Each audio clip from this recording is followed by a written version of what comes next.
നമുക്കൊരുവൊക്കെ പ്രാർത്ഥിക്കാം. കർത്താവേ, നിൻ്റെ വചനം ശ്രവിക്കുവാൻ, പഠിക്കുവാൻ, അത് ഞങ്ങളുടെ ജീവിതത്തിൽ അനുസരിക്കുവാൻ താല്പര്യത്തോടെ ഞങ്ങളായിരിക്കുന്നു.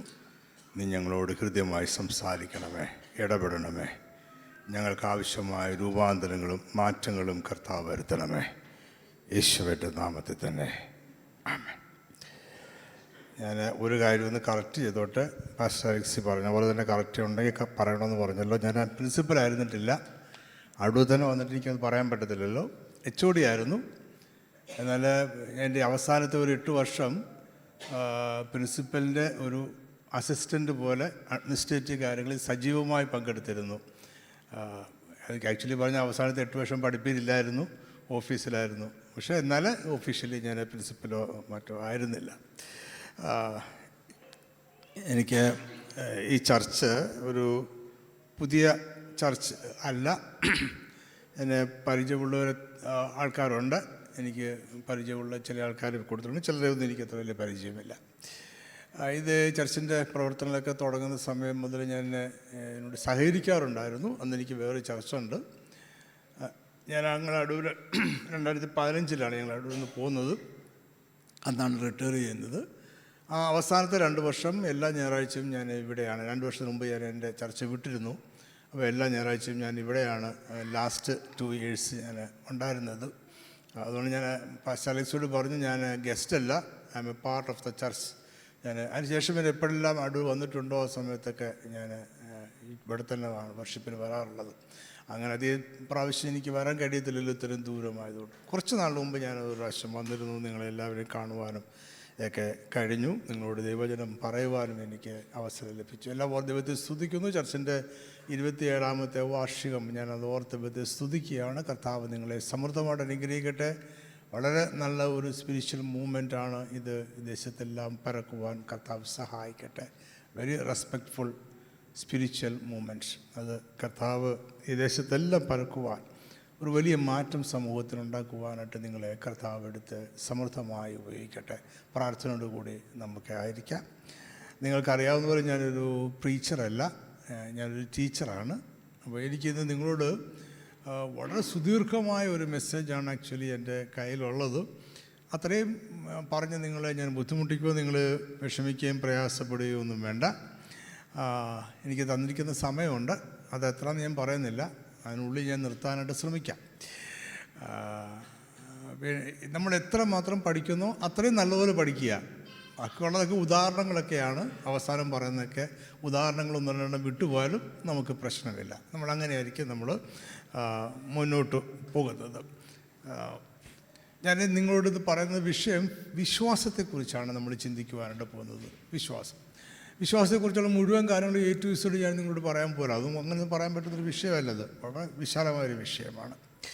അതിൻ്റെ ഒരു ചെറിയ ആസ്പെക്റ്റിനെ കുറിച്ച്, വളരെ പ്രാക്ടിക്കലായ ഒരു ആസ്പെക്റ്റിനെ കുറിച്ചാണ് ഞാൻ നിങ്ങളോട് പറയാനായിട്ട് പോകുന്നത്. നിങ്ങൾ ശ്രദ്ധയോടുകൂടി ഇരിക്കണം, പ്രാർത്ഥനയോട് കൂടി ആയിരിക്കണം. ദൈവത്തിൻ്റെ ആത്മാവ് നിങ്ങളോട് സംസാരിക്കട്ടെ. ആവർത്തന പുസ്തകം 32-ാം അധ്യായം 30-ാമത്തെ വാക്യം അത് ഇങ്ങനെയാണ്. ആവർത്തന പുസ്തകം 32:30. അവരുടെ പാറ അവരെ വിറ്റുകളയുകയും യഹോവ അവരെ ഏൽപ്പിച്ചു കൊടുക്കുകയും ചെയ്തിട്ടല്ലാതെ ഒരുവൻ 1000 പേരെ പിന്തുടരുന്നതും 10,000 പേരെ ഓടിക്കുന്നതും എങ്ങനെ? ലേവ്യ പുസ്തകം 26:8 ഇതുപോലൊരു വാക്യം വേറെയുണ്ട്. ലേവ്യ പുസ്തകം 26:8 നിങ്ങളിൽ 5 പേർ 100 പേരെ ഓടിക്കും, നിങ്ങളിൽ 100 പേർ 10,000 പേരെ ഓടിക്കും. നിങ്ങളുടെ ശത്രുക്കൾ നിങ്ങളുടെ മുമ്പിൽ വാളിനാൽ വീഴും. ഇതാണ് 2 വാക്യങ്ങൾ. ഈ വാക്യങ്ങൾ നമ്മളൊന്ന് ജസ്റ്റ് ഒന്ന് ചിന്തിച്ച് നോക്കാം നമുക്ക്. എന്നിട്ട് നമുക്ക് മെസ്സേജിലേക്ക് ഗൗരവമായിട്ട് കടക്കാം. ആവർത്തന പുസ്തകത്തിൽ പറയുന്നത് ഒരു ഇച്ചിരി കണക്ക് ഞാൻ നിങ്ങളോട് പറയാൻ പോവാണ്. ആവർത്തന പുസ്തകത്തിൽ പറയുന്നത് ഒരുവൻ 1000 പേരെ പിന്തുടരുന്നതും 10,000 പേരെ ഓടിക്കുന്നതും എങ്ങനെ? അപ്പോൾ ഞാൻ ഈ ചോദ്യം ചോദിക്കാനല്ല, അതിൻ്റെ ഒരു കണക്കിലൊക്കെ ഒന്ന് കടക്കുകയാണ്. ഒരുവൻ 1000 പേരെ ഓടിക്കുക, അത് യുദ്ധത്തിൻ്റെ ഭാഷയാണ് കേട്ടോ. 2 ഭാഗത്തുമുള്ളത് യുദ്ധത്തിലെ ഭാഷയാണ്, യുദ്ധവുമായിട്ട് ബന്ധപ്പെട്ട ഭാഷയാണ്. ഞാൻ അത്ര അങ്ങോട്ടും വിശദമായിട്ട് പോകുന്നില്ല, കാരണം നമ്മുടെ വിഷയം വിട്ടുപോകും എന്നുള്ളതുകൊണ്ട് സമയത്തിൻ്റെ പരിമിതികളൊക്കെ നമുക്ക് ഉണ്ടല്ലോ. അപ്പോൾ യുദ്ധത്തിൻ്റെ കാര്യം നിങ്ങൾ യുദ്ധത്തെപ്പറ്റി ചിന്തിച്ച് നോക്കണം. യുദ്ധം ചെയ്തുകൊണ്ടിരിക്കുമ്പോൾ ഒരുവൻ 1000 പേരെ ഓടിക്കും, 2 പേർ 10,000 പേരെ ഓടിക്കും എന്നാണ് ഇവിടെ ആവർത്തന പുസ്തകത്തിൽ പറയുന്നത്. പക്ഷേ നിങ്ങൾക്ക് കണക്കറിയാമായിരിക്കുമല്ലോ, നിങ്ങളൊന്ന് കണക്കൂട്ടി ചിന്തിച്ച് നോക്കിയാൽ ഒരുവൻ 1000 പേരെ ഓടിച്ചാൽ 2 പേര് ചേരുമ്പോൾ എത്ര പേരെ ഓടിക്കണം? നിങ്ങളിന്ന് പറഞ്ഞ എത്ര പേരെ ഓടിക്കണം? 2000 പേരെ ഓടിക്കണം. ഒരുവൻ ഇപ്പം നിങ്ങൾക്ക് എൻ്റെ അത്രയും പോലും കണക്കറിഞ്ഞൂടെ? ഒരുവൻ 1000 പേരെ ഓടിക്കും, 2 പേർ 2000 പേരെ ഓടിക്കും. അതാണ് എൻ്റെ കണക്കെന്ന് പറയുന്നതാണ്, എക്സാക്റ്റ് കണക്കതാണ്. ഇനി നിങ്ങൾ ലേവ്യ പുസ്തകത്തിലേക്ക് വന്ന് നോക്കിയേ, 5 പേർ 100 പേരെ ഓടിക്കും. 5 പേർ 100 പേരെ ഓടിക്കും എന്ന് പറഞ്ഞാൽ ഒരാൾക്ക് എത്ര പേര് വരും? ഇച്ചിരി സമയം വേണമെന്നാണോ? 20 പേര് വരും, ശരിയല്ല? 20 പേരില്ലേ? വാക്യം നോക്കിയേ, നിങ്ങൾ 100 പേർ 10,000 പേരെ ഓടിക്കും. അതെങ്ങനെയാണ് 100 പേർ? ഒരാൾ 20 പേരെയാണ് ഓടിക്കുന്നുണ്ടെങ്കിൽ 100 പേര് ചേർന്നാൽ 2000 പേരെയല്ലേ ആകത്തുള്ളൂ, ഇത്രയല്ലേ ആകത്തുള്ളൂ.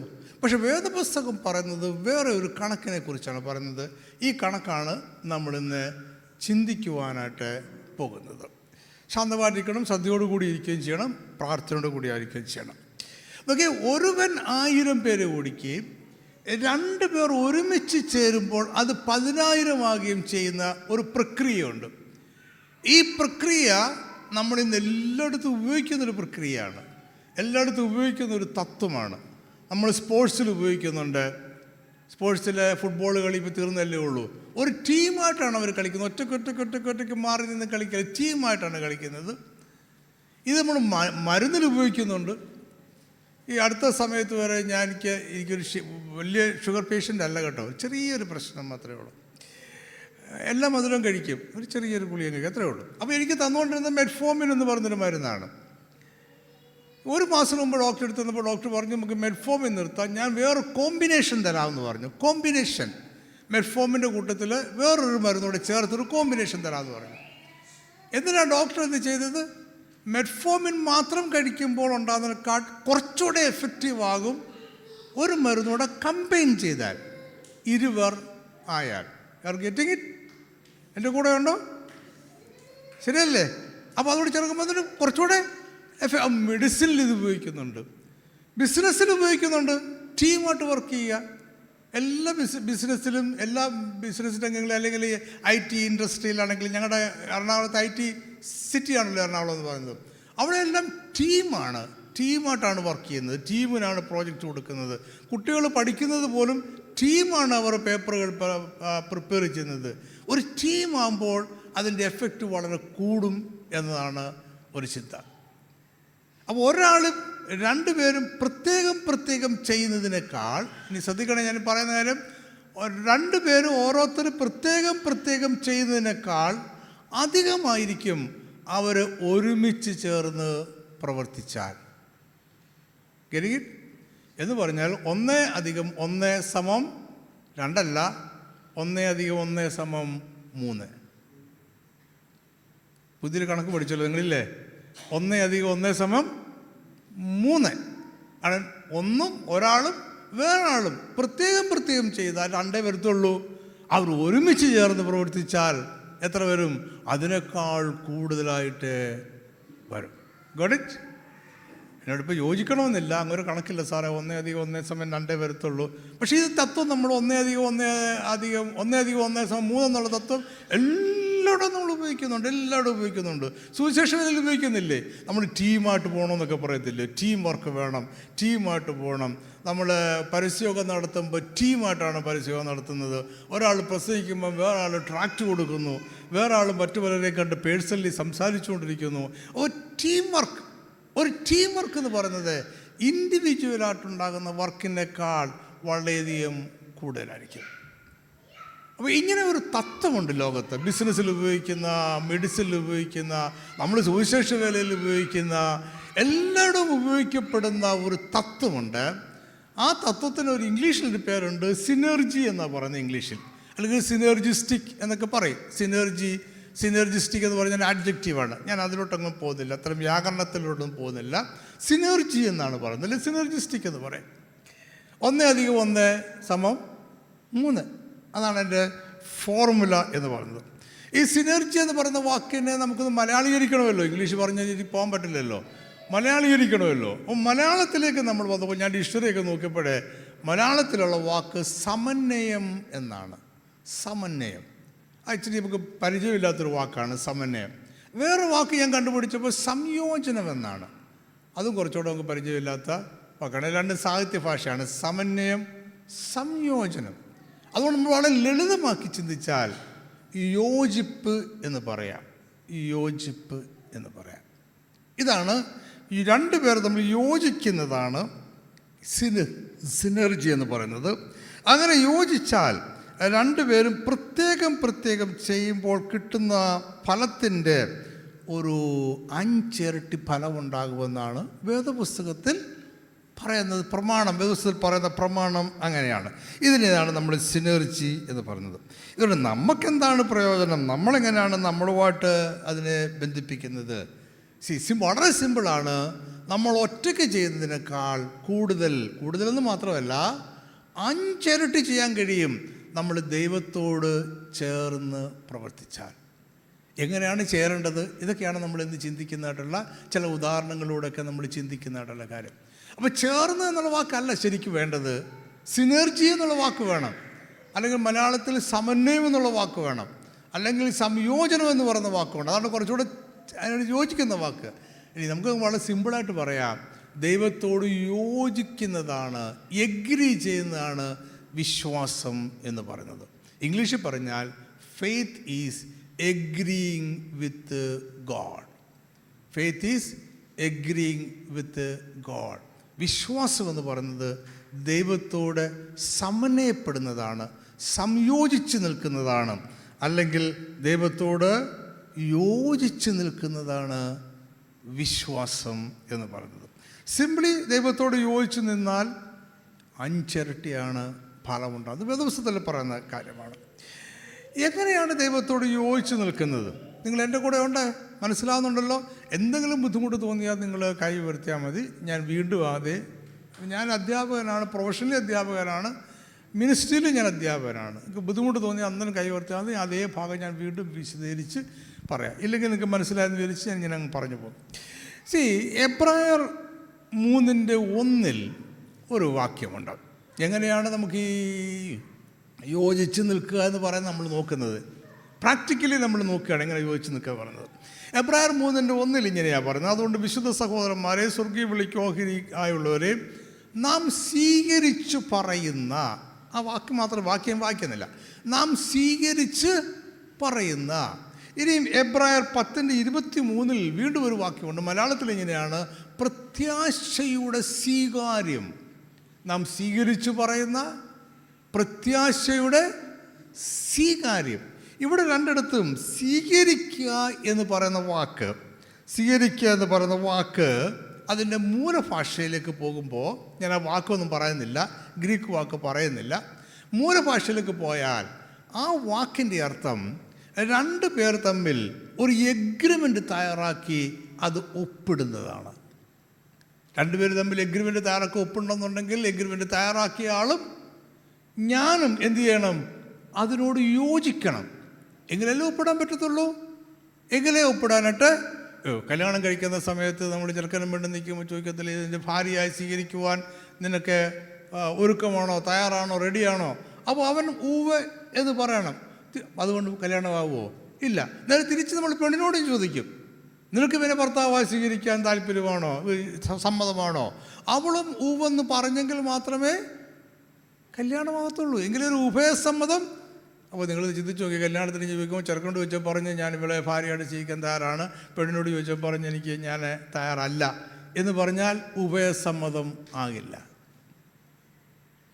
അപ്പോൾ ഇങ്ങനെ ഒരു ഉഭയസമ്മതത്തിലേക്ക് വരുന്നതിനെയാണ് ഈ എബ്രായ ലേഖനത്തിൽ സ്വീകരിക്കുക എന്ന് പറയുന്നത്. മനസ്സിലായല്ലോ? നിങ്ങൾക്ക് മനസ്സിലായല്ലോ? അപ്പോൾ ദൈവം നിങ്ങളോട് എന്തെങ്കിലും പറഞ്ഞാൽ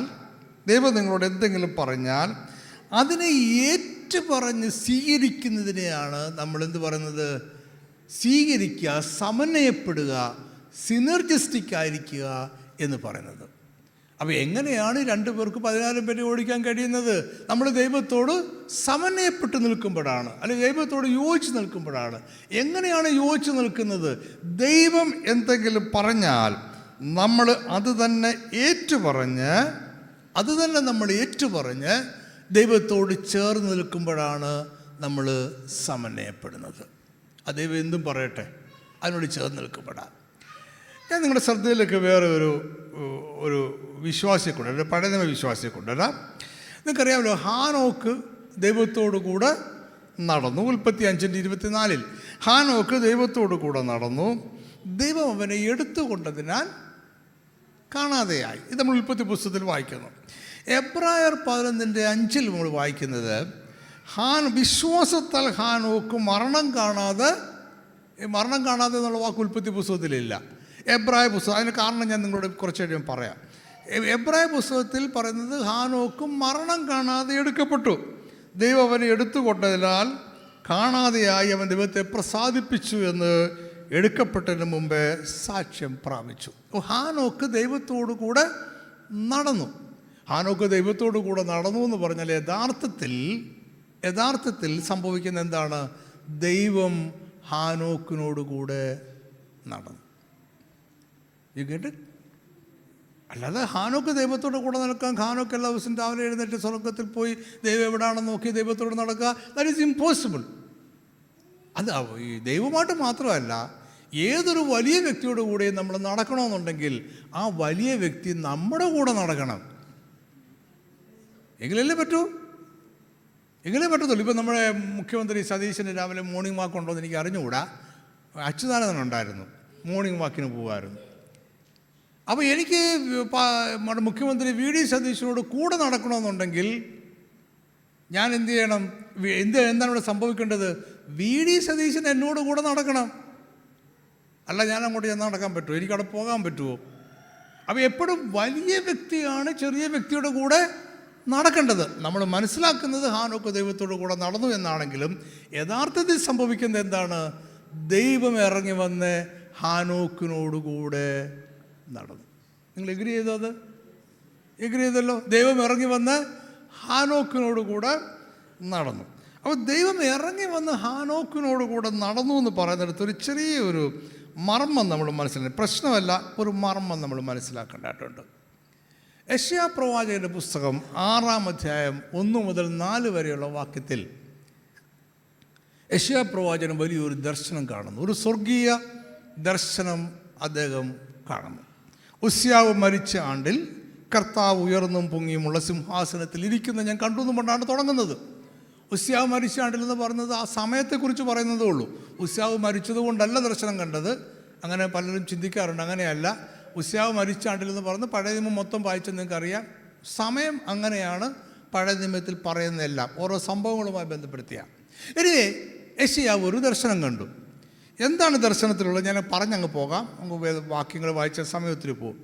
അവിടെ യെശയ്യാവ് ദർശനം കണ്ട ദൈവം വലിയ ഒരു മന്ദിരത്തിൽ ഇരിക്കുന്നതായിട്ട് കണ്ടു. അവിടെ പറയുന്ന മന്ദിരം വലിയൊരു മന്ദിരം എന്ന അർത്ഥത്തില്ല, വലിയൊരു കെട്ടിടം ഇരിക്കുന്നതായിട്ട് യെശയ്യാവ് കണ്ടു. ദൈവത്തിൻ്റെ വസ്ത്രം പോലും ആ മന്ദിരം മുഴുവൻ നിറഞ്ഞിരുന്നു. നിങ്ങൾ എൻ്റെ കൂടെ ഉണ്ടോ? എൻ്റെ കൂടെ ഉണ്ടല്ലോ. നിങ്ങളൊന്ന് ചിന്തയിലേക്ക് ഇത് വരണം. ദൈവം എവിടെയാണ് ഇരിക്കുന്നത്? ഒരു ദർശനം കാണുകയാണ് യെശയ്യാവ്. വലിയൊരു മന്ദിരത്തിലിരിക്കുന്നു, വലിയ ഭീകരമായൊരു മന്ദിരത്തിൽ ഇരിക്കുന്നു. അങ്ങനെയൊക്കെ പറയുന്നതിനൊക്കെ പിന്നിൽ കുറേ ചരിത്ര പശ്ചാത്തലമുണ്ട്, ഞാൻ അതിലോട്ടൊന്നും പോകുന്നില്ല. അവിടെ ദൈവത്തിൻ്റെ വസ്ത്രം, അവൻ്റെ വിളമ്പ് ഇതിൻ്റെ പടിവാതിക്കൽ വരെയും ഈ കെട്ടിടത്തിൻ്റെ ഓരോ ഭാഗത്തും എത്തിയെന്ന് പറഞ്ഞാൽ അവൻ്റെ വസ്ത്രം കൊണ്ട് തന്നെ ഈ കെട്ടിടം മുഴുവൻ മൂടിയിരുന്നു എന്നർത്ഥം. ദൈവത്തിൻ്റെ വസ്ത്രം കൊണ്ട്. Can you imagine it? ഇനിയും അവിടെ സാറാഫുകൾ നിൽക്കുന്നതായി കണ്ടു. സാറാഫുകൾ എന്ന് കേട്ടിട്ടുണ്ടല്ലോ. സാറാഫുകളെക്കുറിച്ച് വേദപുസ്തകത്തിൽ പറയുന്ന 2 ഭാഗമേ ഉള്ളൂ.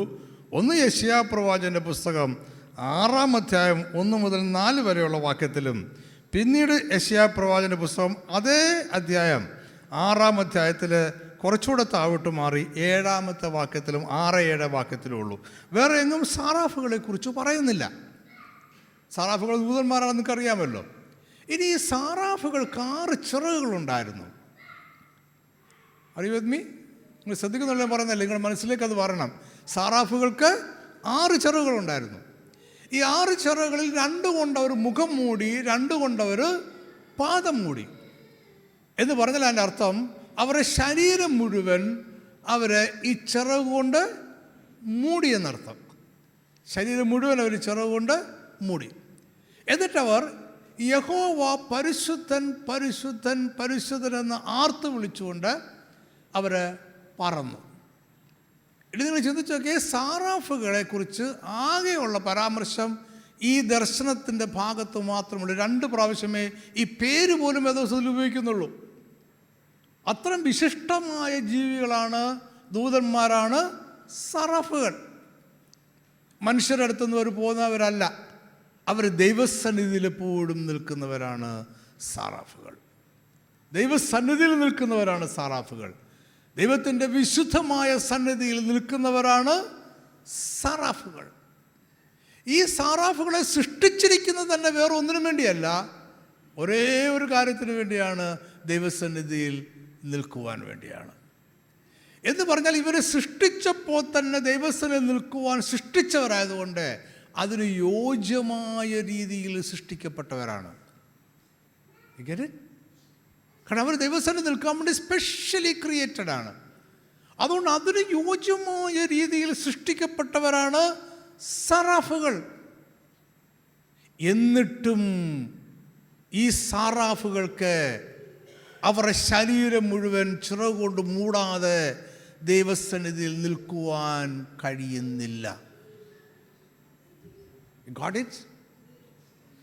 അവൻ്റെ വിശുദ്ധിയുടെ ഭയങ്കരത്വം, ദൈവത്തിൻ്റെ വിശുദ്ധിയുടെ ഭയങ്കരത്വമാണ് നമ്മളവിടെ കാണുന്നത്.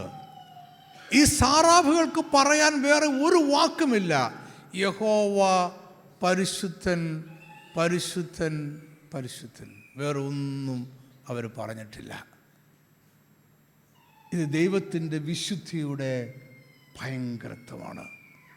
ആ വിശുദ്ധിയിൽ നിൽക്കാൻ സൃഷ്ടിക്കപ്പെട്ട സാറാഫുകൾക്ക് പോലും തങ്ങളുടെ ശരീരം മുഴുവൻ ചിറക് കൊണ്ട് മൂടാതെ നിൽക്കാൻ കഴിയുന്നില്ല. അവരുടെ നാവിൽ നിന്നും വേറൊരു വാക്ക് പോലും പുറത്തേക്ക് വരുന്നില്ല. അത്ര വിശുദ്ധനായ ദൈവം ഹാനോക്കിനോട് കൂടെ നടന്നു. സ്തോത്രം പറയാൻ പറയട്ടെ, സ്തോത്രം പറയാൻ പറയട്ടെ. സന്തോഷമുള്ള കാര്യമാണ്. ഇത്ര വിശുദ്ധനായ ദൈവം ഹാനോക്കിനോട് കൂടെ നടന്നു എന്ന് പറഞ്ഞാൽ ദൈവത്തിൻ്റെ വിശുദ്ധിക്ക് ചേരാത്ത ഒരു സ്ഥലത്ത് പോലും ഹാനോക്ക് പോയില്ല. പോയാൽ ദൈവത്തിന് അവൻ്റെ കൂടെ നടക്കാൻ കഴിയത്തില്ല. ദൈവത്തിൻ്റെ വിശുദ്ധിക്ക് ചേരാത്ത ഏതെങ്കിലും സ്ഥലത്തേക്ക് ഹാനോക്ക് പോയാൽ ദൈവത്തിന് അവൻ്റെ കൂടെ നടക്കാൻ കഴിയത്തില്ല. ദൈവമെന്ന് പറയുന്നത് വിശുദ്ധിയിൽ ഭയങ്കരനായ ദൈവമാണ്. അപ്പോൾ നിങ്ങളൊന്ന് ആലോചിച്ച് നോക്കിയേ, ഈ ദൈവത്തോട് നമ്മൾ സമന്വയപ്പെടുക എന്ന് പറയുമ്പോൾ ഹാനോക്കിനോട് കൂടെ ദൈവം നടന്നതുപോലെ ദൈവം നമ്മളോട് കൂടെ നടക്കണം. അങ്ങനെ ദൈവം നമ്മളോട് കൂടെ നടക്കുമ്പോൾ നമ്മളും ദൈവവും കൂടെ ചേർന്നാൽ, നമ്മളും ദൈവവും കൂടെ ഒരു സിനർജിസ്റ്റിക്കായാൽ, നമ്മളും ദൈവവും കൂടെ സമന്വയപ്പെട്ടാൽ, നമ്മളും ദൈവവും കൂടെ യോജിച്ചൊരു കാര്യം ചെയ്താൽ അത് നമുക്ക് ചെയ്യാൻ കഴിയുന്നതിനേക്കാൾ 5 ഇരട്ടി അധികമായിരിക്കും. Not so difficult, it's very simple. ഞാനിത് പറഞ്ഞതുകൊണ്ട് ഒത്തിരി ഡിഫിക്കൽട്ടാണ് ചിന്തിക്കരുത്. യേശുക്രിസ്തുവിൻ്റെ ആദ്യത്തെ അത്ഭുതം കാനാവിലെ കല്യാണത്തിന് വെള്ളം വീഞ്ഞാക്കുക എന്നതാണ്. അവനെ വിവാഹ ശുശ്രൂഷയിൽ പങ്കെടുക്കുന്ന സമയത്ത് അവൻ്റെ അമ്മ വന്ന് വെച്ച് പറഞ്ഞു, വീഞ്ഞ് തീർന്നു പോയി എന്ന് പറഞ്ഞു. യേശു അവളോട് ഞാൻ എന്നാൽ വെള്ളം വീഞ്ഞാക്കി തരാമെന്നൊന്നും പറഞ്ഞില്ല. എങ്കിലും മറിയ അവിടുത്തെ വേലക്കാരോട് പറയുന്ന ഒരു വാക്യമുണ്ട്. ഞാൻ നിങ്ങളത് വായിച്ച് കേൾപ്പിക്കാം, എന്നിട്ട് നമ്മൾ പെട്ടെന്നങ്ങ് പോവുകയാണ് അവിടെ നിന്ന്.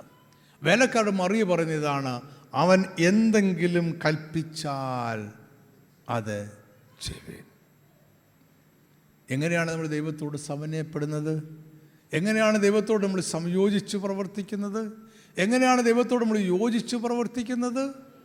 അവൻ എന്തെങ്കിലും കൽപ്പിച്ചാൽ അത് ചെയ്യുവേൻ, അതുപോലെ ചെയ്യുവേൻ. അവൻ എന്തെങ്കിലും പറഞ്ഞാൽ അത് തന്നെ നിങ്ങളും പറവേൻ, അത് തന്നെ നിങ്ങൾ ഏറ്റു പറവേൻ. അങ്ങനെ ഏറ്റു പറയുന്നതോടുകൂടി ആ വിഷയം അവിടെ സമാപ്തിയിലെത്തുകയാണ്. നിങ്ങളൊരു എഗ്രിമെൻ്റ് ഒപ്പിട്ട് കഴിയുമ്പോൾ ആ വിഷയം എന്ത് ചെയ്യുന്നു? സമാപ്തിയിലെത്തുന്നു. പിന്നെ അതിനെക്കുറിച്ച് എന്തില്ല? ചർച്ചയില്ല, മാറ്റമില്ല, വ്യത്യാസമില്ല. ദൈവം പറയുന്നത് നിങ്ങൾ ഏറ്റു പറഞ്ഞാൽ ആ വിഷയം സമാപ്തിയിലെത്തി, പിന്നെ മാറ്റമില്ല. ദൈവം എന്തെങ്കിലും പറയുന്നുണ്ടെങ്കിൽ, അവൻ നിങ്ങളോട് എന്തെങ്കിലും കൽപ്പിച്ചാൽ അത് ചെയ്യുവേൻ. ഇനി ഞാൻ നിങ്ങളോട് മറ്റൊരു തത്വം കൂടെ പറയുകയാണ്. ഇത്ര നിങ്ങൾക്ക് മനസ്സിലായല്ലോ? ഓക്കെ.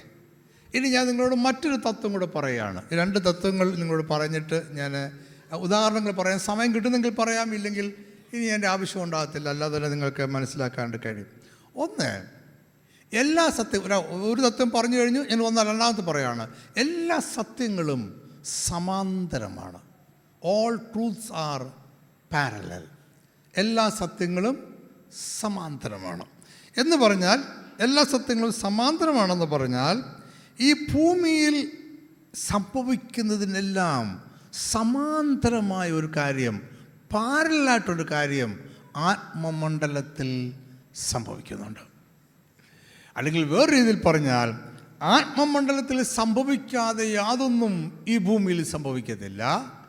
ഈ ഭൂമിയിൽ സംഭവിക്കുന്നതല്ല യഥാർത്ഥത്തിൽ സത്യം, ആത്മമണ്ഡലത്തിൽ സംഭവിക്കുന്നതാണ് യഥാർത്ഥത്തിലുള്ള സത്യം. ഓക്കെ. അതിൻ്റെ ഫിലോസഫിക്കലായിട്ടുള്ള വശത്തെക്കുറിച്ചോ പോയിന്റിനെ കുറിച്ചൊന്നും ഞാൻ പോകാനായിട്ട് ആഗ്രഹിക്കുന്നില്ല. നമുക്ക് സമയത്തിൻ്റെതായിട്ടുള്ള ഒത്തിരി പരിമിതികൾ ഉള്ളതുകൊണ്ട്. അപ്പോൾ യഥാർത്ഥത്തിലുള്ള സത്യം നമ്മൾ ഈ കാണുന്ന ഒന്നുമല്ല, ഈ ആത്മമണ്ഡലത്തിൽ ഭൗതിക മണ്ഡലത്തിൽ സംഭവിക്കുന്നതല്ല, ആത്മമണ്ഡലത്തിൽ സംഭവിക്കുന്നതാണ്. ഇതിന് സമാന്തരമായ ഒരു കാര്യം ആത്മമണ്ഡലത്തിൽ സംഭവിക്കുന്നുണ്ട്. അതാണ് നമ്മുടെ ജീവിതത്തെ മാറ്റിമറിക്കുന്നത്. നമ്മുടെ ജീവിതത്തിന് വ്യത്യാസമുണ്ടാക്കുന്നത് ആത്മമണ്ഡലത്തിൽ എന്ത് സംഭവിക്കുന്നുവോ അതാണ് വ്യത്യാസങ്ങൾ ഉണ്ടാക്കുന്നത്. നമ്മുടെ ജീവിതത്തിൽ മാറ്റങ്ങൾ ഉണ്ടാകണമെന്നുണ്ടെങ്കിൽ ഈ ഭൂമിയിൽ അല്ല മാറ്റം ഉണ്ടാകേണ്ടത്, ആത്മമണ്ഡലത്തിലാണ് മാറ്റങ്ങൾ ഉണ്ടാകേണ്ടത്. അവിടെ മാറ്റം ഉണ്ടാകണമെങ്കിൽ നമ്മൾ ദൈവത്തോട് സംയോജിച്ച് പ്രവർത്തിച്ചേ മതിയാവും. ഇനി ആത്മമണ്ഡലത്തിൽ അങ്ങനെ മാറ്റങ്ങൾ, അങ്ങനെ ഒരു പ്രതിഫലനം ഉണ്ടെന്ന് മാത്രമല്ല, നമ്മുടെ ഭൗതിക മണ്ഡലത്തിൽ ഉള്ളതല്ല യാഥാർത്ഥ്യം. സത്യം ഞാൻ പറഞ്ഞു, ആത്മമണ്ഡലത്തിൽ സംഭവിക്കുന്നതാണ് സത്യം. അവിടെ അത് വേറൊരു ഡയമെൻഷനിലാണ് സംഭവിക്കുന്നത്. ഈ ഭൂമിയിൽ നമ്മൾ കാണുന്നത് പോലെയല്ല, ഈ കാണുന്ന ഇതേ കാര്യങ്ങൾ മറ്റൊരു ഡയമെൻഷനിൽ, മറ്റൊരു രൂപത്തിൽ, മറ്റൊരു വിശാലമായ രീതിയിലാണ് അവിടെ സംഭവിക്കുന്നത്. ഞാനൊരു ഉദാഹരണം പറഞ്ഞു, ഒന്നുകൂടി ഉദാഹരണം ഞാൻ നിങ്ങളോട് പറയാം, അപ്പോൾ നിങ്ങൾക്ക് പെട്ടെന്ന് അതിനെക്കുറിച്ച് മനസ്സിലാകും. നിങ്ങൾക്കറിയാമല്ലോ, ശിഷ്യന്മാർ യേശുക്രിസ്തുവിൻ്റെ അന്ത്യ അത്താഴത്തെക്കുറിച്ച് പറഞ്ഞപ്പോൾ, നിങ്ങൾ പലപ്പോഴും വായിച്ചിട്ടുള്ള വാക്യമാണ് ഞാൻ വായിക്കുന്നത്. ശിഷ്യന്മാർ യേശുക്രിസ്തുവിൻ്റെ അന്ത്യ അത്താഴത്തെക്കുറിച്ച് സുവിശേഷത്തിൽ എഴുതിയിരിക്കുമ്പോൾ, നിങ്ങൾ എന്നെ ഫോളോ ചെയ്യുന്നുണ്ടല്ലോ, പ്രയാസമൊന്നുമില്ലല്ലോ. ഉണ്ടെങ്കിൽ നിങ്ങൾ അന്നേരം കൈ ഉയർത്തിച്ചാൽ മതി. ഓക്കെ. അപ്പോൾ ഈ സുവിശേഷത്തിൽ യേശുക്രിസ്തുവിൻ്റെ അന്ത്യ അത്താഴത്തെക്കുറിച്ച് പറയുമ്പോൾ, പെസഹ പെരുന്നാളിൻ്റെ ഒന്നാമത്തെ ദിവസം അല്ലെങ്കിൽ പെസഹ പെരുന്നാളിൻ്റെ തലേ ദിവസം ഇങ്ങനെ പറഞ്ഞാണ് പറയുന്നത്. എന്ന് പറഞ്ഞാൽ യേശുക്രിസ്തുവിൻ്റെ അന്ത്യ അത്താഴം പെസഹ പെരുന്നാളുമായി ബന്ധപ്പെടുത്തിയാണ് സുവിശേഷങ്ങളിൽ നമ്മൾ വായിക്കുന്നത്. അങ്ങനെയല്ലേ? ഞാൻ വേദഭാഗങ്ങൾ കോട്ട് ചെയ്യേണ്ടല്ലോ, നമുക്ക് സുപരിചിതമായ ഭാഗമാണല്ലോ. അവിടെ പറയുന്നില്ല, മത്തായി 26 പറയുന്നത് പുളിപ്പില്ലാത്ത അപ്പത്തിൻ്റെ ഒന്നാം നാളിൽ എന്നാണ് പറയുന്നത്. ഇനി മർക്കോസി പറയുന്നത് പെസഹ കുഞ്ഞാടിനെ അറക്കുന്നതായ പുളിപ്പില്ലാത്ത അപ്പത്തിൻ്റെ ഒന്നാം നാളിൽ. അപ്പോൾ സുവിശേഷത്തിൽ എല്ലായിടത്തും നമ്മൾ തിരുവത്താഴ ശുശ്രൂഷ അല്ലെങ്കിൽ കർത്താവിൻ്റെ അന്ത്യ അത്താഴത്തെക്കുറിച്ച് പറയുന്നത് പുളിപ്പില്ലാത്ത അപ്പത്തിൻ്റെ പെരുന്നാൾ, പെസഹ പെരുന്നാളുമായിട്ട് ബന്ധപ്പെടുത്തിയാണ്. ക്ലിയർ? അത് വളരെ സിമ്പിളാണല്ലോ അല്ലേ? പെട്ടെന്ന് എന്തോ നിങ്ങൾക്കൊരു ടഫ്നെസ് ഉണ്ടായതുപോലെ തോന്നുന്നു അല്ലേ? അങ്ങനെയാണെങ്കിൽ നമുക്ക് വായിച്ചു നോക്കാം, മറ്റൊരു വേദഭാഗം വായിച്ചു നോക്കാം. വേദപുസ്തകത്തിൽ സുവിശേഷം കഴിഞ്ഞാൽ തിരുവത്താഴ ശുശ്രൂഷയെക്കുറിച്ച് വ്യാഖ്യാനിച്ച് പറയുന്ന ഒരേ ഒരു വേദഭാഗം മാത്രമേ ഉള്ളൂ, ഒരേ ഒരു എഴുത്തുകാരനേ ഉള്ളൂ, അത് പൗലോസാണ്. വേറെ ആരും തിരുവത്താഴ ശുശ്രൂഷയെക്കുറിച്ച് വ്യാഖ്യാനിച്ച് പറഞ്ഞിട്ടില്ല. ഇനി പൗലോസ് പറയുന്നത് ഇങ്ങനെയാണ്, വായിക്കാം. 1 കൊരിന്ത്യർ 11:23. 1 കൊരിന്ത്യർ 11:23.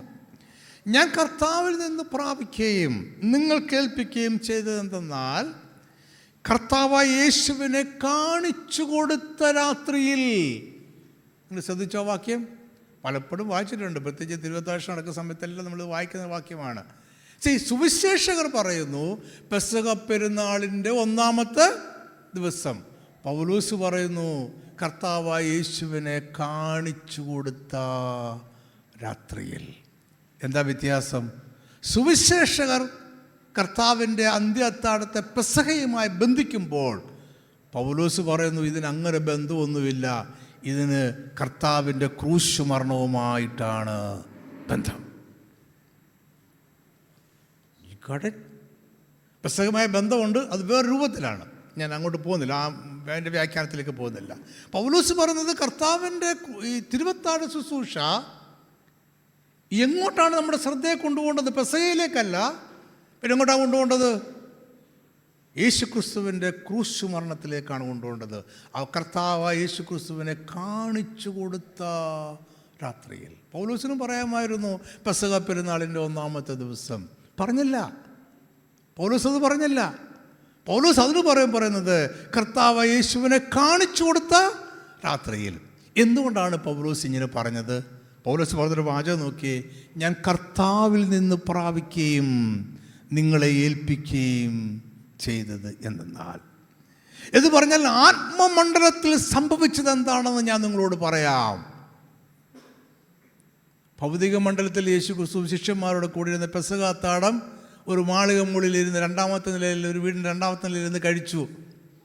ജോസഫിൻ്റെ വീട്ടിൽ നിന്ന് കഴിച്ചു, അത്താഴം കഴിച്ചു. ഇതാണ് ഭൗതിക മണ്ഡലത്തിൽ സംഭവിച്ചത്. അത് സുവിശേഷങ്ങളിൽ ചരിത്രം രേഖപ്പെടുത്തിയിട്ടുണ്ട്, അത് ചരിത്രമാണ്.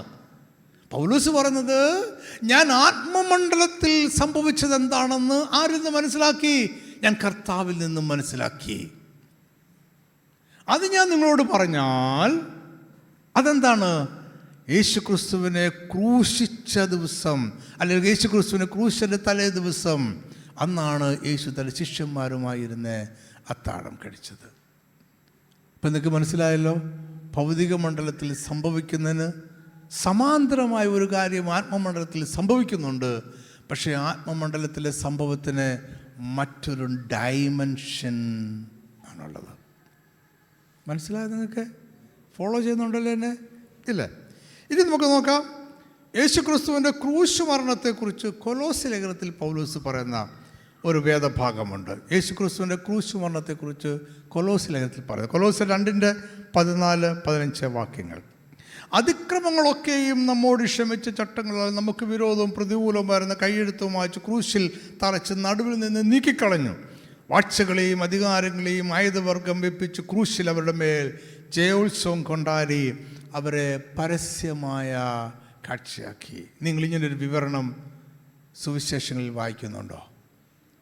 യേശുക്രിസ്തു ക്രൂശിൽ മരിച്ചപ്പോൾ ആ ക്രൂശിൽ എന്തെങ്കിലും തറച്ചു കളഞ്ഞതായിട്ടോ നീക്കിക്കളഞ്ഞതായിട്ടോ നിങ്ങൾ സുവിശേഷങ്ങളിൽ വായിക്കുന്നുണ്ടോ? ഒന്നും വായിക്കുന്നില്ല, ഒന്നും വായിക്കുന്നില്ല. ആരെങ്കിലും ആയുധങ്ങൾ പിടിച്ചു മേടിച്ചതായിട്ടോ അവരെ പരാജയപ്പെടുത്തിയായിട്ടോ സുവിശേഷങ്ങളിൽ വായിക്കുന്നുണ്ടോ? ഇല്ല, യേശു അങ്ങനൊന്നും ചെയ്തിട്ടില്ല. യേശു അങ്ങനെ ചെയ്തിട്ടില്ല. ജയോത്സവം എന്ന് പറഞ്ഞ വലിയൊരു ഉത്സവമാണ്, ഞാൻ അതിലേക്ക് പോകുന്നില്ല. വലിയൊരു റോമിലെ ഏറ്റവും വലിയ ഉത്സവമാണ് ജയോത്സവം. അങ്ങനെ യേശു ക്രിസ്തു ക്രൂശിൽ ഉത്സവം നടത്തിയതായിട്ട് സുവിശേഷങ്ങളിൽ വായിക്കുന്നുണ്ടോ? ഇല്ല, വായിക്കുന്നില്ല. കാരണം സുവിശേഷങ്ങൾ ഈ ഭൗതിക തലത്തിൽ സംഭവിച്ചതിൻ്റെ ചരിത്ര വിവരണമാണ്. പൗലോസ് പറയുന്നു, നിങ്ങൾ ഈ ഭൂമിയിൽ നോക്കിയപ്പോൾ നിങ്ങൾ കണ്ടതെന്താണ്? യേശു ക്രിസ്തുവിനെ ഒരു രാജ്യദ്രോഹിയെപ്പോലെ, ഒരു കള്ളനെപ്പോലെ റോമൻ പടയാളികൾ പിടിച്ച് അവനെ അക്കാലത്തിലെ ഏറ്റവും ക്രൂരവും നിന്ദ്യവുമായിരുന്ന ശിക്ഷയായിരുന്ന ക്രൂശിൽ തറച്ച് അവനെ കൊന്നു. അതാണ് നിങ്ങൾ കണ്ടത്. പിന്നെ നിങ്ങൾ കണ്ട കുറേ കാര്യങ്ങളുണ്ട്. അവർ ദാഹിക്കുന്നു എന്ന് പറഞ്ഞു, വെള്ളം കൊടുത്തു, ഭൂകമ്പമുണ്ടായി, പടയാളി കുത്തി, ഇത്തരം കാര്യങ്ങളൊക്കെ നിങ്ങൾ കണ്ടു. പൗലോസ് ഇതിനെപ്പറ്റി ഒന്നും മിണ്ടുന്നില്ല. പൗലോസ് ഇതിനെപ്പറ്റി ഒന്നും പറയുന്നില്ല. പൗലോസ് പറയുന്നു, ഇത് ഭൗതിക മണ്ഡലത്തിൽ ഇത് സംഭവിക്കുമ്പോൾ ആത്മമണ്ഡലത്തിൽ സംഭവിച്ച വലിയ ഒരു സംഭവമുണ്ട്. അത് വിശാലമായ സംഭവമാണ്, അത് ഭയങ്കരമായ സംഭവമാണ്. ആ സംഭവം എന്ന് പറയുന്നത് മനുഷ്യനും ദൈവവും തമ്മിലുള്ള ശത്രുത്വം കർത്താവ് അവൻ്റെ ക്രൂശ് മരണത്തോടുകൂടി നീക്കിക്കളഞ്ഞു. Praise the Lord. പിശാചിൻ്റെയും അവൻ്റെ സകല സൈന്യത്തിൻ്റെയും ആയുധങ്ങളെ നമ്മുടെ കർത്താവ് ക്രൂശിൽ കടന്നുകൊണ്ട് മരിക്കുന്ന സമയത്ത് ആയുധവർഗം വെപ്പിച്ചവനെ പരാജയപ്പെടുത്തി. ആര് നോക്കിയാലും പരാജയപ്പെട്ടവനാണെന്ന് മനസ്സിലാകുന്ന രൂപത്തിൽ പിശാചിനെ ഒരു പരസ്യമായ കാഴ്ചയാക്കി മാറ്റി. എന്ന് മാത്രമല്ല, പൗലോസ് വീണ്ടും പറയുകയാണ്, അവൻ അവിടെ റോമിലെ ഏറ്റവും വലിയ ഉത്സവമായിരിക്കുന്ന, റോമിലെ ആചാനുബാഹു ജനങ്ങൾ പങ്കെടുക്കുന്ന ഉത്സവമായിരിക്കുന്ന ജയോത്സവം യേശു ക്രൂശിൽ കൊണ്ടാടി. ഇതൊന്നും ഭൗതിക മണ്ഡലത്തിൽ നിങ്ങൾ കണ്ടിട്ടുള്ളതല്ല, ഇത് ആത്മമണ്ഡലത്തിൽ പൗലോസ് കണ്ടതാണ്. അവൻ പറഞ്ഞു, ഞാൻ കർത്താവിൽ നിന്ന് പ്രാപിക്കുകയും എന്ന് പറഞ്ഞാൽ ഭൗതിക മണ്ഡലത്തിൽ സംഭവിക്കുന്നതിനേക്കാൾ വിശാലമായ ഒരു സംഭവം, വിശാലമായ തലത്തിൽ മറ്റൊരു ഡയമെൻഷനിൽ ആത്മമണ്ഡലത്തിൽ കാര്യങ്ങൾ സംഭവിക്കുന്നുണ്ട്. ഈ ആത്മമണ്ഡലത്തിൽ സംഭവിക്കുന്നത് ആണ് യഥാർത്ഥത്തിൽ സത്യം. ഇവിടെ സംഭവിക്കുന്നതല്ല സത്യം. Get it? ഇവിടെ നിങ്ങൾ സംഭവിക്കുന്നതല്ല സത്യം, ആത്മമണ്ഡലത്തിൽ സംഭവിക്കുന്നതാണ് സത്യം.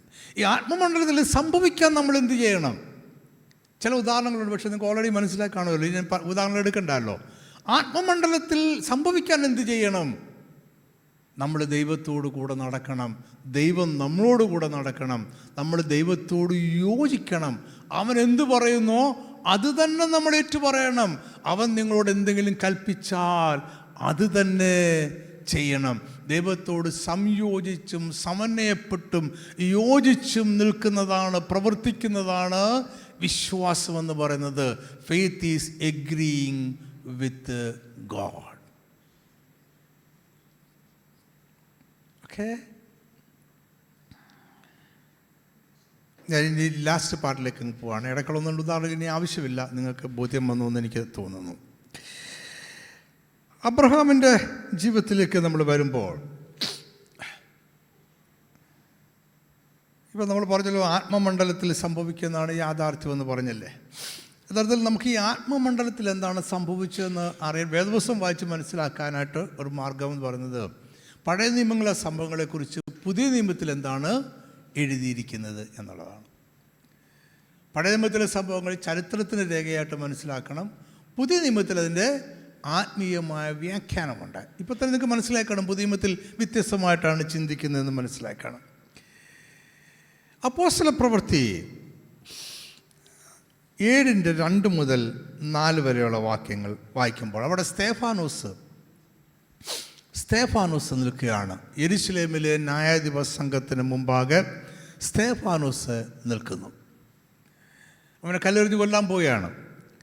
അപ്പോൾ ഈ നിങ്ങളെക്കുറിച്ച് കേൾക്കുന്നതൊക്കെ സത്യമാണോ എന്ന് ന്യായാധിപ സംഘം എന്ന് പറഞ്ഞൊരു വിചാരണ കോടതിയാണ്. യഹൂദന്മാരുടെ ഏറ്റവും സുപ്രീമായിട്ടുള്ള വിചാരണ കോടതി, നമ്മുടെ സുപ്രീം കോടതി പോലെയുള്ള യെരുശലേമിലെ ന്യായാധിപ സംഘം, അവിടെയാണ് അദ്ദേഹം നിൽക്കുന്നത്. അവിടെ നിൽക്കുന്ന സമയത്ത് ഇതൊക്കെ കേൾക്കുന്നതൊക്കെ ശരിയാണോ എന്ന് ചോദിച്ചപ്പോൾ അങ്ങനെ ചോദിക്കുകയും അതിന് മറുപടി പറയുകയും ചെയ്യണമെന്നൊക്കെ ഉണ്ട്, വ്യവസ്ഥകളൊക്കെ ഉണ്ട്. ഓക്കെ, അങ്ങനെ നിൽക്കുന്ന സമയത്ത് സ്തേഫാനോസ് പഴയ ചരിത്രം മുഴുവൻ പറയാനായിട്ട് തുടങ്ങി. ഇസ്രായേൽ ജനത്തിൻ്റെ പഴയ ചരിത്രം മുഴുവൻ പറയാൻ തുടങ്ങി. എന്നിട്ട് സ്തേഫാനോസ് പറയുന്നത് നിങ്ങളൊന്ന് ശ്രദ്ധിച്ചേ. 7:2 മുതൽ 4 വരെ, സഹോദരന്മാരും പിതാക്കന്മാരുമായ പുരുഷന്മാരെ കേൾപ്പീൻ. നിങ്ങൾ ശ്രദ്ധിക്കണേ, സ്തേഫാനോസ് പറയുന്നത്, നമ്മുടെ പിതാവായ അബ്രഹാം ഹാരാനിൽ വന്ന് പാർക്കും മുമ്പേ മെസൊപ്പൊത്താമ്യയിൽ ഇരിക്കുമ്പോൾ തന്നെ തേജോമയനായ ദൈവം പ്രത്യക്ഷനായി. നമ്മൾ ഉൽപ്പത്തി പുസ്തകത്തിൽ വായിക്കുമ്പോൾ ദൈവം അബ്രഹാമിന് പ്രത്യക്ഷനാകുന്നത് അബ്രഹാം ഹാരാനിൽ നിൽക്കുമ്പോഴാണ്, തേരഹ് മരിച്ചു കഴിയുമ്പോഴാണ്. അതുകൊണ്ട് ചില ആൾക്കാർക്ക് പ്രസംഗിക്കാറുണ്ട്, തേരഹ് ചത്താലേ ദൈവം വരത്തുള്ളൂ എന്നൊക്കെ പ്രസംഗിക്കാറുണ്ട്. പക്ഷെ സ്തേഫാനോസ് പറയുന്നത് ഇതൊന്നുമല്ല. സ്തേഫാനോസ് പറയുന്നത് ഇങ്ങനെയല്ല സംഭവം. സ്തേഫാനോസ് പറയുന്നത് അബ്രഹാം മെസൊപ്പൊത്താമ്യയിലായിരിക്കുമ്പോൾ, ഊരെന്ന് പറയുന്ന പട്ടണത്തിൽ ആയിരിക്കുമ്പോൾ, ഹാരാനിൽ വരുന്നതിന് മുമ്പേ എന്ന് പ്രത്യേകം എടുത്തു പറയുകയാണ് സ്തെഫാനോസ്. ഹാരാനിൽ വരുന്നതിന് മുമ്പേ അവൻ ഊർ എന്ന പട്ടണത്തിലിരിക്കുമ്പോൾ തേജോമയനായ ദൈവം അവന് പ്രത്യക്ഷനായി. വീണ്ടും ദൈവം അബ്രഹാം ഹാരാനിലായിരിക്കുമ്പോൾ സംസാരിക്കുന്നുണ്ട്. അവിടെ നമ്മൾ ഈ തേജോമയനായ ദൈവം എന്നുള്ള വാക്ക് കാണുന്നില്ല. മറ്റു പല സന്ദർഭങ്ങളിലും ദൈവം അബ്രഹാമിനോട് സംസാരിക്കുന്നുണ്ട്. അവിടെ ഒന്നും നമ്മൾ തേജോമയനായ ദൈവം പ്രത്യക്ഷനായെന്ന് കാണുന്നില്ല. സ്തെഫാനോസ് പറയുന്നു, ഈ കാര്യത്തിൻ്റെ മർമ്മം, ആത്മീയ മർമ്മം ഞാൻ നിങ്ങളോട് പറഞ്ഞാൽ, അത് അബ്രഹാമിന് ദൈവം പ്രത്യക്ഷനാകുന്നത് ഹാരാനിൽ വെച്ചല്ല. അബ്രഹാമിന് ദൈവം തേജോമയനായ ദൈവം അവൻ്റെ തേജസ്സിൽ പ്രത്യക്ഷനാകുന്നത് മെസ്സൊപ്പൊത്താമ്യയിൽ ആയിരിക്കുമ്പോഴാണ്, ഊരെന്ന് പറയുന്ന പട്ടണത്തിലായിരിക്കുമ്പോഴാണ്. ഇനി അവിടെ നിന്നും ഞാൻ നിനക്ക് കാണിച്ച് തരുന്ന ദേശത്തിലേക്ക് പോക എന്ന് ദൈവം അബ്രഹാമിനോട് പറഞ്ഞു. കാണിച്ചു തരുന്ന ദേശത്തിലേക്ക് എന്ന് പറഞ്ഞാൽ ഇന്നേ വരെ കണ്ടിട്ടില്ലാത്ത ദേശമെന്ന് ഞാൻ അർത്ഥമുള്ളൂ. ഇന്നേ വരെ കണ്ടിട്ടില്ലാത്ത ദേശമെന്ന് മാത്രമേ ഞാൻ അർത്ഥമുള്ളൂ. ഒരു ലക്ഷ്യവുമില്ല എന്നല്ല അതിനർത്ഥം. കാരണം എബ്രായ ലേഖനത്തിൽ പിന്നീട് പറയുന്ന പല കാര്യങ്ങൾ വരുമ്പോൾ ലക്ഷ്യമില്ലാതെയാണ് അബ്രഹാം യാത്ര തിരിച്ചതെന്ന് പറഞ്ഞാൽ എബ്രായ ലേഖനത്തിലെ വ്യാഖ്യാനവുമായിട്ട് അത് ചേർന്ന് പോകാതെ വരും. എനിക്ക് സമയമുണ്ടെങ്കിൽ ഞാൻ അവിടെ നിങ്ങളിൽ നിന്നെടുത്ത് വിശദീകരിക്കാം. അപ്പം അബ്രഹാമിനോട് പറഞ്ഞു, ഞാൻ നിനക്ക് കാണിച്ചു തരാം. നിനക്ക് എവിടാണെന്ന് അറിഞ്ഞുകൂടാ, നീ മുമ്പ് പോയിട്ടില്ല, ഞാൻ നിനക്ക് കാണിച്ചു തരാം. ആ ദേശത്തിലേക്ക് നീ യാത്ര പുറപ്പെടുക. ഇനി അങ്ങനെ യാത്ര പുറപ്പെട്ട് അബ്രഹാം യാത്രയായി. അങ്ങനെ യാത്രയായി കഴിഞ്ഞിട്ട് ഞാൻ പെട്ടെന്ന് പോവുകയാണ്. അങ്ങനെ യാത്രയായി കഴിഞ്ഞിട്ട് വീണ്ടും സ്തെഫാനോസ് പറയുന്ന ഒരു കാര്യമുണ്ട്. ഈ അബ്രഹാം ഇവിടെ വന്നു എങ്കിലും അവനൊരു കാലടി ദേശം പോലും അവകാശമായി കൊടുത്തില്ല. സ്തെഫാനോസിൻ്റെ വിവരണത്തിലുള്ള നിങ്ങൾ പിന്നെ ശാന്തമായിട്ട് വായിച്ചു നോക്കിക്കോളൂ. അബ്രഹാം ഇവിടെ വന്നു, ഇസ്ഹാക്ക് യാക്കോബ് എന്നിവരോട് കൂടെ കൂടാരങ്ങളിൽ പാർത്തു എന്ന് എബ്രായ ലേഖനത്തിൽ പറയുന്നു. സ്തെഫാനോസ് പറയുന്നത് അവനൊരു കാലടി നിലം പോലും അവകാശമായി കൊടുത്തില്ല. അപ്പോസ്തല പ്രവൃത്തി 7:5 പറയുന്നത്. അവന് അതിൽ കനാൻ ദേശത്ത് വന്നു, അവനവിടെ താമസിച്ചു, പക്ഷെ ഒരു കാലടി നിലം പോലും അവകാശമായി കൊടുത്തില്ല. അബ്രഹാമിന് അവകാശം കിട്ടിയില്ല, ഇസ്ഹാക്കിന് കിട്ടിയോ? ഇസ്ഹാക്കിന് കിട്ടിയില്ല. യാക്കോബിന് കിട്ടിയോ? യാക്കോബിന് കിട്ടിയില്ല. ആർക്കും കിട്ടിയില്ല. എന്ന് മാത്രമല്ല, അന്നത്തെ രീതി അനുസരിച്ച് ദേശം പിടിച്ചടക്കുവാനുള്ള ഒരു മാർഗം യുദ്ധം ചെയ്ത് പിടിച്ചടക്കുക എന്നാണ്. ദൈവം അബ്രഹാമിനോട് യുദ്ധം ചെയ്ത് പിടിച്ചടക്കാൻ പറഞ്ഞില്ല. നിങ്ങളൊന്ന് ആലോചിച്ച് നോക്കിയിട്ടുണ്ടോ ഈ സാഹചര്യത്തെക്കുറിച്ച്? ഇവിടെ വന്നപ്പോൾ ദൈവം പറഞ്ഞു, ഇതാണ് നിനക്ക് തരാനിരിക്കുന്ന ദേശം, നിന്റെ സന്തതിക്ക് തരാനിരിക്കുന്ന ദേശം ഇത് തന്നെയാണ്.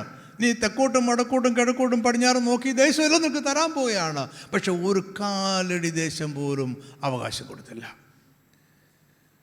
അന്നത്തെ രീതി അനുസരിച്ച് യുദ്ധം ചെയ്യാൻ ആവശ്യമായ ആൾക്കാർ അബ്രഹാമിനുണ്ട്.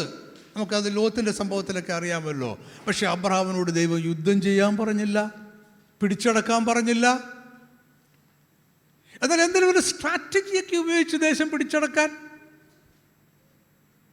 നമ്മളൊക്കെ ചർച്ച് ഗ്രൂപ്പിനൊക്കെ സ്ട്രാറ്റജി ഉപയോഗിക്കുന്നവരാണ്. അങ്ങനെ എന്തെങ്കിലും സ്ട്രാറ്റജി ഉപയോഗിച്ച് ദേശം പിടിച്ചെടുക്കാൻ അബ്രഹാമിനോട് ദൈവം പറഞ്ഞോ? അത് പറഞ്ഞില്ലെന്ന് മാത്രമല്ല, അബ്രഹാം ദേശം പിടിച്ചടക്കാൻ ശ്രമിച്ചതുമില്ല. എനിക്ക് വാഗ്ദത്തമായി തന്ന ദേശമാണ്, ഈ ദേശമാണെന്ന് ദൈവം എന്നോട് വീണ്ടും വീണ്ടും പറഞ്ഞു. ഇവിടെ വന്നതിന് ശേഷവും പറഞ്ഞു. അതുകൊണ്ട് ഇനിയിപ്പോൾ അടുത്ത കാര്യങ്ങളെല്ലാം ഞാൻ തന്നെ ചെയ്ത് കളയാം, യുദ്ധം ചെയ്യാം, അല്ലെങ്കിൽ സ്ട്രാറ്റജി ഉപയോഗിച്ച് പിടിച്ചെടുക്കുക. അങ്ങനെയൊന്നും അബ്രഹാം ചെയ്തില്ല, ഇസ്ഹാക്ക് ചെയ്തില്ല, യാക്കോബ് ചെയ്തില്ല, ഇവരാരും അങ്ങനെയൊന്നും ചെയ്തില്ല. അതിനുള്ള കാരണം എബ്രായ ലേഖനത്തിൽ പറയുന്നുണ്ട്. എബ്രായർ 11:9-10 വാക്യങ്ങൾ. എന്തുകൊണ്ടാണ് അബ്രഹാം ദേശം യുദ്ധം ചെയ്ത് പിടിച്ചടക്കാൻ? അന്നത്തെ രീതി അങ്ങനെയാണ്. അബ്രഹാമിന് ആളില്ലാഞ്ഞിട്ടാണോ? ആളുണ്ടായിരുന്നു. അബ്രഹാം എന്തുകൊണ്ടാണ് സ്ട്രാറ്റജി ഉപയോഗിച്ച് പിടിച്ചടക്കാഞ്ഞത്? ആളില്ലാഞ്ഞിട്ടാണോ? ആളുണ്ടായിരുന്നു. കാശ് കൊടുത്ത് മേടിക്കാമായിരുന്നല്ലോ. അബ്രഹാം ഒരു സെമിത്തേരി കാശ് കൊടുത്ത് മേടിച്ചില്ലേ? അപ്പോൾ ദേശം വേണമെങ്കിൽ സെൻറ്റ് കണക്കിന് കാശ് കൊടുത്ത് മേടിക്കാമെന്നല്ലോ. അബ്രഹാമിന് പൈസ ഇല്ലായിരുന്നോ? പൈസ ഉണ്ടായിരുന്നു. പക്ഷേ അബ്രഹാം ഇതിനൊന്നും ശ്രമിച്ചില്ല. കാരണം ദൈവം അവനോട് പറഞ്ഞില്ല എന്ന് മാത്രമല്ല, ഇവിടെ വന്നപ്പോൾ അബ്രഹാമിനൊരു കാര്യം മനസ്സിലായി, ഈ ദേശമല്ല ദൈവം എനിക്ക് വാഗ്ദത്തം ചെയ്തിരിക്കുന്ന ദേശം. എബ്രായർ 11:9-10 വാക്യങ്ങൾ. വിശ്വാസത്താൽ വാഗ്ദത്ത ദേശത്ത് ഒരു അന്യദേശത്തെന്ന പോലെ ചെന്ന് വാഗ്ദത്തത്തിന് കൂട്ടവകാശികളായി ഇസഹാക്കിനോടും യാക്കോബിനോടും കൂടെ കൂടാരങ്ങളിൽ പാർത്തുകൊണ്ട് ദൈവം ശില്പിയായി നിർമ്മിച്ചതും അടിസ്ഥാനങ്ങളുള്ളതുമായ പട്ടണത്തിനായി കാത്തിരുന്നു. അബ്രഹാം പറഞ്ഞു, ഈ ദേശമല്ല എനിക്ക് കിട്ടിയിരിക്കുന്ന യഥാർത്ഥ സത്യം. യഥാർത്ഥ സത്യം ഈ ഭൗതിക തലത്തിലുള്ളതല്ല. യഥാർത്ഥ സത്യം ആത്മമണ്ഡലത്തിൽ എന്ത് സംഭവിക്കുന്നു എന്നുള്ളതാണ്. അവിടെ ദൈവം ശില്പിയായി നിർമ്മിച്ച ഒരു പട്ടണം അവകാശമായി തന്നിട്ടുണ്ട്. ഞാൻ അതിനുവേണ്ടി കാത്തിരിക്കുകയാണ്. ഭൗതികമായത് യാഥാർത്ഥ്യം മാത്രമാണ്, അതല്ല സത്യം. ആത്മമണ്ഡലത്തിൽ സംഭവിക്കുന്നതാണ് സത്യം. അവിടെ സംഭവിക്കുന്നത് സത്യമാകണമെന്നുണ്ടെങ്കിൽ, അവിടെ ചിലത് സംഭവിക്കണമെന്നുണ്ടെങ്കിൽ നിങ്ങൾ ദൈവവുമായി സമന്വയപ്പെട്ട് ജീവിക്കണം, സമന്വയപ്പെട്ട് പ്രവർത്തിക്കണം. Faith is agreeing with God. ഞാനൊരു സംഭവം കൂടെ പറഞ്ഞ് കറക്റ്റ് സമയത്ത് തന്നെ ഞാൻ നിർത്താം. ഒരു 5 മിനിറ്റ് മുമ്പേ വെക്കുന്നെങ്കിൽ നിർത്താൻ ശ്രമിക്കാം. അബ്രഹാമിനോട് ദൈവം ഒരു ദിവസം പറഞ്ഞു, നിന്റെ ഏകജാതനായ ഇസഹാക്കിനെ യാഗം കഴിക്കണം, ഹോമയാഗം കഴിക്കണം. നിങ്ങൾക്ക് പരിചയമുള്ള സംഭവങ്ങളാണ് ഇതെല്ലാം തന്നെ. അവിടെ ദൈവം അബ്രഹാമിനോട് അരുളി ചെയ്തത് എന്തെന്നാൽ, അബ്രഹാമിനെ പരീക്ഷിച്ചെന്നാൽ, നിൽക്കട്ടെ, 2 കാര്യങ്ങൾ പറഞ്ഞു ഇസഹാക്കിനെ കുറിച്ച്. ഒന്ന്, നീ സ്നേഹിക്കുന്ന നിൻ്റെ മകനെ, നീ സ്നേഹിക്കുന്ന നിൻ്റെ മകനെ യാഗം കഴിക്കണമെന്ന് പറഞ്ഞത് മോനെ കൂടുതലായിട്ട് സ്നേഹിച്ചതുകൊണ്ട് യാഗം കഴിക്കണമെന്ന് പറഞ്ഞതല്ല. സ്നേഹിക്കുന്ന നിൻ്റെ മകനെ എന്ന് പറഞ്ഞത് മാനുഷികമായ ബന്ധം മാത്രമാണ്. മാനുഷികമായ ബന്ധം മാത്രമേ ഉള്ളൂ. അല്ലാതെ അബ്രഹാം മാനയിച്ച് കൂടുതൽ സ്നേഹിച്ചത് കൊണ്ട് കുഴപ്പമായെന്നല്ല. അങ്ങനെ ഒരിടത്തും വേദപുസ്തകം സൂചിപ്പിക്കുന്നില്ല. പക്ഷെ രണ്ടാമത് ദൈവം പറഞ്ഞ വിശേഷണം, മോനെക്കുറിച്ച് പറഞ്ഞ വിശേഷണം വളരെ ഇമ്പോർട്ടൻ്റ് ആണ്. നിൻ്റെ ഏകജാതനായ മകനെ ഇസഹാക്കിനെ. നിൻ്റെ ഏകജാതനായ ഇസഹാക്കിനെ എന്ന് പറഞ്ഞാൽ 3 കാര്യങ്ങളുണ്ട് അതിനകത്ത്. 2 കാര്യം ഞാൻ ഇപ്പോൾ പറയാം, ഒരു കാര്യം ഞാൻ കുറച്ച് കഴിഞ്ഞ് പറയാം. ഒന്ന്, ഇസ്മായേൽ ദൈവത്തിൻ്റെ വാഗ്ദത്തം സംബന്ധിച്ച് ആത്മമണ്ഡലത്തിൽ നിൻ്റെ മകനായിട്ട് കണക്കാക്കപ്പെട്ടിട്ടില്ല. അതാണ് ഒരു മർമ്മം. രണ്ടാമത്തത് എന്ന് പറയുന്നത്, നിൻ്റെ ഏകജാതനായ മകൻ, അവരിലാണ് സകല വാഗ്ദത്തങ്ങളും അടങ്ങിയിരിക്കുന്നത്. നമുക്കതിലേക്ക് പിന്നീട് വരാം. ഇവരെ എന്ത് ചെയ്യണം? ഹോമയാഗം കഴിക്കണം. പഴയ നിയമത്തിൽ ചെന്നാൽ അറിയാം, ഹോമയാഗം എന്ന് പറയുമ്പോൾ യാഗം കൊല്ലുകയും ആ മാംസം തീയിൽ ചുട്ട് യാഗം കഴിക്കുകയും ചെയ്യണം. അങ്ങനെ ഹോമയാഗം കഴിച്ചാൽ പിന്നീട് ബാക്കി കിട്ടുന്നത് ഒരു പിടി ചാരം മാത്രമേ ഉള്ളൂ.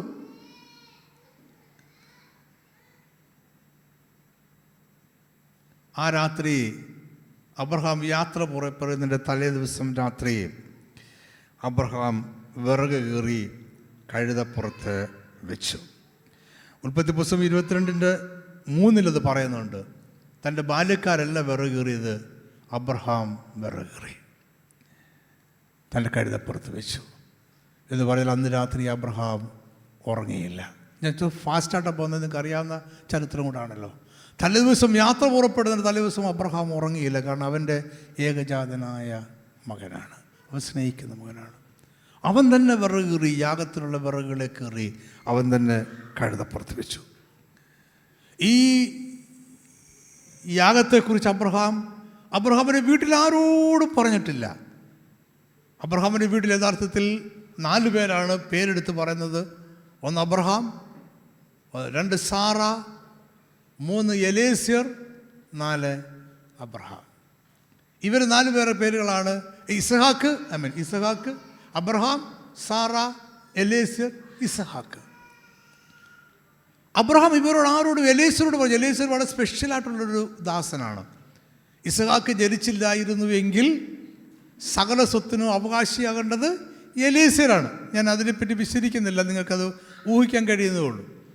അബ്രഹാം ആരോടും പറഞ്ഞില്ല. അബ്രഹാമിൻ്റെ ഭാര്യയോട് പറഞ്ഞില്ല, അബ്രഹാമിൻ്റെ മകനോട് പറഞ്ഞില്ല. എലീസിയർ അബ്രഹാമിൻ്റെ അടുത്ത അവകാശിയായി ഒരു പക്ഷേങ്കിൽ തീരേണ്ടിയിരുന്ന എലീസിയർ, അത്രമാത്രം പ്രാധാന്യമുള്ള ദാസൻ, അവരോട് പറഞ്ഞില്ല. എന്തിനാണ് വിറകുന്നതെന്ന് പോലും ആരോടും അബ്രഹാം പറഞ്ഞില്ല.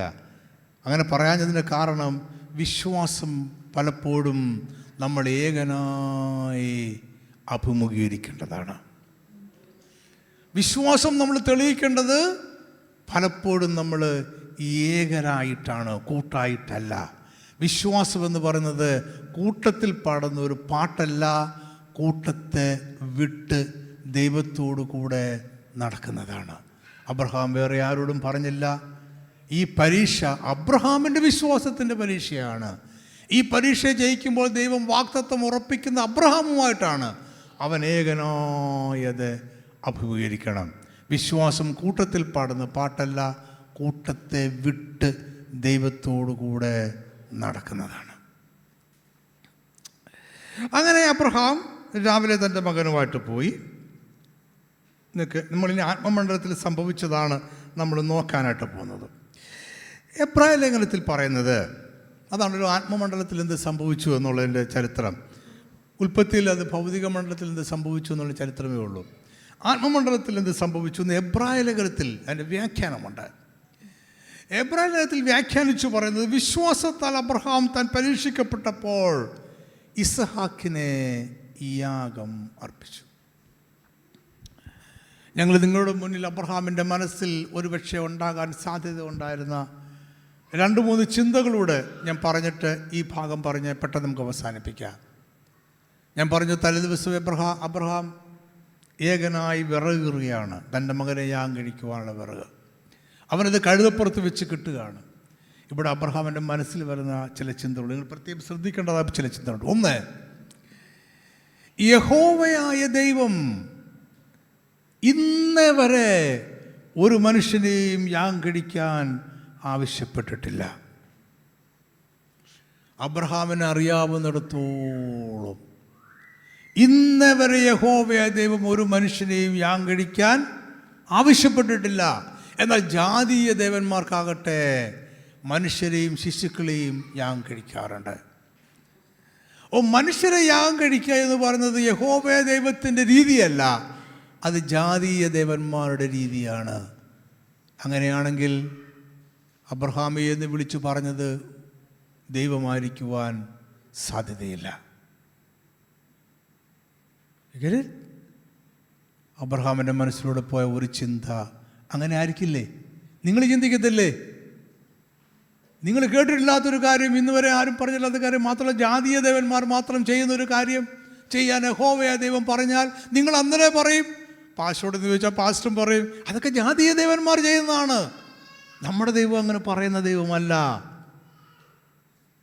പക്ഷെ എന്നിട്ടും അബ്രഹാം പറഞ്ഞു, ഞാൻ യഹോവയുടെ ശബ്ദം കേട്ടു, ഞാൻ അവനോട് യോജിച്ച് നിൽക്കുകയാണ്. Faith is agreeing with God. രണ്ടാമത് ദൈവം തന്നെ പറയുന്നു, നിന്റെ ഏകജാതനായ മകനായ ഇസ്ഹാക്കിനെ എന്ന് ദൈവം പറഞ്ഞതിന് അർത്ഥം എന്താണ്? ഇവനെ ഹോമയാഗം കഴിച്ച് ചാരമായി മാറിയാൽ നിനക്ക് മറ്റൊരു മകൻ ഉണ്ടാകാൻ പോകുന്നില്ല. ഇതാണ് നിന്റെ ഏകജാതനായ മകൻ. ഇസ്മായിലിനെ നിന്റെ മകനായി ഞാൻ കണക്കാക്കുന്നില്ല. ഇവന് ശേഷം മറ്റൊരു മകനെ തരാവുന്ന വാഗ്ദത്വവും ഇല്ല. ഇവൻ മാത്രമേ ഉള്ളൂ നിന്റെ മകൻ. അതിൻ്റെ പ്രാധാന്യം എന്താണ്? ഇവരിലാണ് സകല വാഗ്ദത്വവും. ദൈവം സകല വാഗ്ദത്വവും ഉറപ്പിച്ചിരിക്കുന്നത് അബ്രഹാമിൻ്റെ ഏകജാതനായ മകനിലാണ്. ഞാൻ വാക്യങ്ങൾ എടുക്കാൻ എനിക്ക് സമയമില്ലാത്തത് കൊണ്ട് ഞാനിപ്പോൾ എബ്രായ ലേഖനം 11:17 ഇങ്ങനെയാണ് വായിക്കുന്നത്. വിശ്വാസത്തിൽ അബ്രഹാം താൻ പരീക്ഷിക്കപ്പെട്ടപ്പോൾ ഇസ്ഹാക്കിനെ യാഗം കഴിച്ചു. ഇസ്ഹാക്കിൽ നിന്ന് ജനിക്കുന്നവൻ നിന്റെ സന്തതി എന്ന് വിളിക്കപ്പെടും. ഇതാണ് വാഗ്ദത്തം. അവനെ യാഗം കഴിച്ച് പൊരുപിടി ചാരം മാത്രമായി തിരിച്ച് വീട്ടിലേക്ക് പോയാൽ ഈ വാഗ്ദത്തമാണ് നഷ്ടപ്പെടുന്നത്.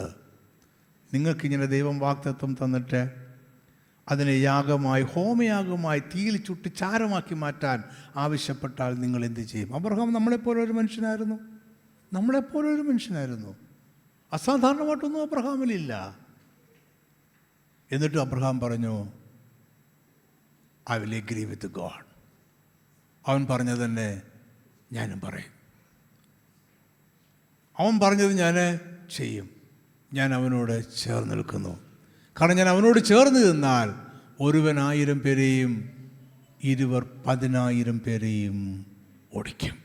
ഒരുവൻ 5 പേരെയും 100 പേർ 10,000 പേരെയും ഓടിക്കും.